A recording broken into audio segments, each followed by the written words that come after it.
खुशी की बात है आप सभी के बीच आशीष यादव जी का आगमन होने जा रहा है। होली मिलन से हमारे आप लोगों के बीच बता रहे हैं जोरदार स्वागत के साथ।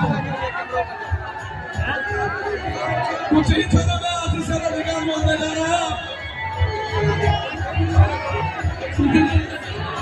जी का आगमन जो हो रहा है भोलेनाथ की शरद यादव जिंदाबाद, जिंदाबाद जिंदाबाद राजेंद्र यादव जिंदाबाद। जिंदाबाद जिंदाबाद। हम सबों के बीच बहुत जल्द आ रहे हैं हमारे सुपर स्टार कलाकार आशीष यादव जी एवं अमित आशी का आगमन होने जा रहा है। जय हो। एक बार प्रेम से बोल दे लालू यादव जिंदाबाद। आप लोग अच्छे से होली के लिए और आप लोग भगदड़ नहीं मचाइए। आप लोग के लिए ही व्यवस्था किया गया है इतना, तो आप लोग होली खेलने आए हैं तो होली खेलना है भाई, आप लोग भगदड़ नहीं करें।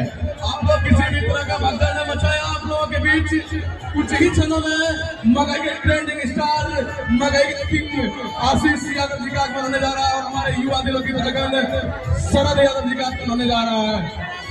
बस आप लोग और हम लोगों के बीच जिला परिषद भी आ चुके हैं। आगमन होने जा रहा है। कुर्सियाँ तनी मंगा दे हो भैया, कबे से बोला तनी कोई नहीं खिलावत। कुर्सियां होली मिलन समारोह के हमारे आयोजन करता युवा सम्राट शरद यादव जी कुछ देर में आप सबों के बीच आ रहे हैं। उनका बहुत बहुत स्वागत है इस